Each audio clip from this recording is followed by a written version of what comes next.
Қайырлы күн, денсаулық зор байлық арнасының тұрақты көрермендері. Бүгінгі біздің қозғалып отырған тақырып бүйрек жайында болмақ.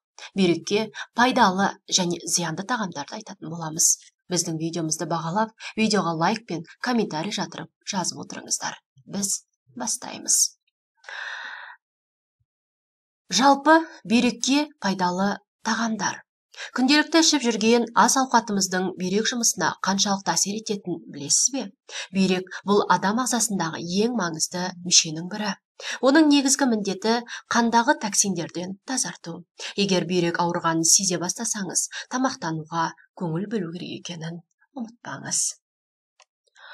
Мысалы, кофе ішуді, тұзды тағамдарды, майлы, қуырылған тағамдарды шектеу керек екен дейді мамандар.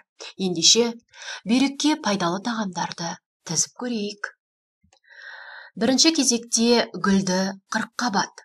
Гүлді қырыққабат А, К, В және С дәрумендерінің қайнар көзі.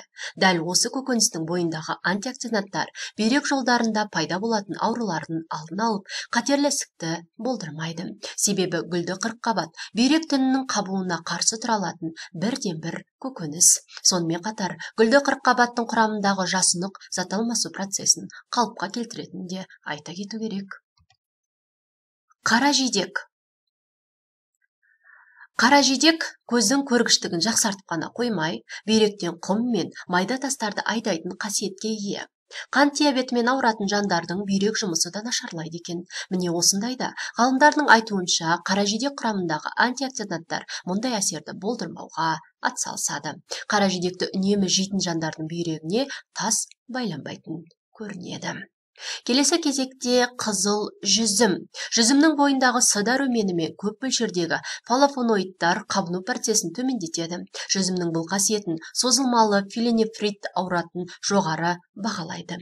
Өйткені қызыл жүзім бүйрек жұмысына жағымды әсер етеді. Қызыл жүзім бүйрек тіндеріндегі зат алмасу жүйесін жақсартып қана қоймай, гипертоникалық аурулар мен қант диабетіне шалдығудың алдын алады. Келесі кезекте зәйтүн майы. Зәйтүн майын бүйрек ауруына шалдыққандарға және семіздікпен ауыратындарға қолдану ұсынылады. Әсіресе иммундық жүйесінде бұзылған адамдар зәйтүн майын қолданып көру керек дейді мамандар. Тәтті бұрыш. Басқа көкөністер мен жемістер секілді тәтті болгар бұрышы да пайдалы дәрумендер мен калий элементтеріне бай. Көкөністе С дәрумені өте көп. Ғалымдардың зерттеуіне сүйенер болсақ, тәтті болгар бұрышының пайдасы әлде қашан дәлелденіп қойған. Бүйрек жолындағы қабынбалы аурулардың тудырмауына болгар бұрышының жоғары әсер ететінін ұмытпаңыз. Келесі кезекте ананас. Ананас бүйрек жұмысы бұзылғанда тропикалық жемістер мен цитрусты жемістерді, әсіресе банан, киви сияқты жемістердің кері әсер етуі мүмкін. Сол себепті бұл жемістерді жемеген абзал. Ал ананасты инфекциялық қабынбалы ауруы бар анықталған жағдайда ғана рационға қосқан дұрыс болады. Сол себепті бұндай жемістерді аздап пайдаланғаныңыз дұрыс болады. Мүкжидек, клюква.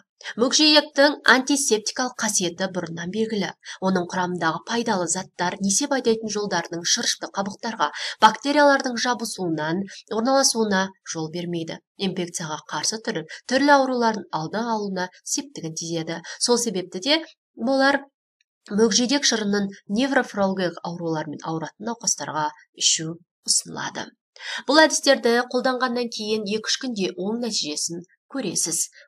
Осы берілген жемістерді жеу арқылы бірнеше күннен кейін өзіңізді жайлы сезіне бастайтын боласыз. Сонымен қатар үлкен дәретке де қалыпты барып жүретініңізді байқайсыз. Әрі терілеріңіз тегістеліп, денсаулығыңыз жақсара бастайды.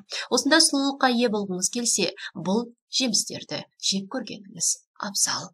Денсаулық зор байлық екенін ұмытпайық. Денсаулығымыздың қадірін біліп, әрдайымда өзіміздің денсаулығымызды дәрігер мамандармен кеңесусіз емдемеуге тырысқанымыз жөн.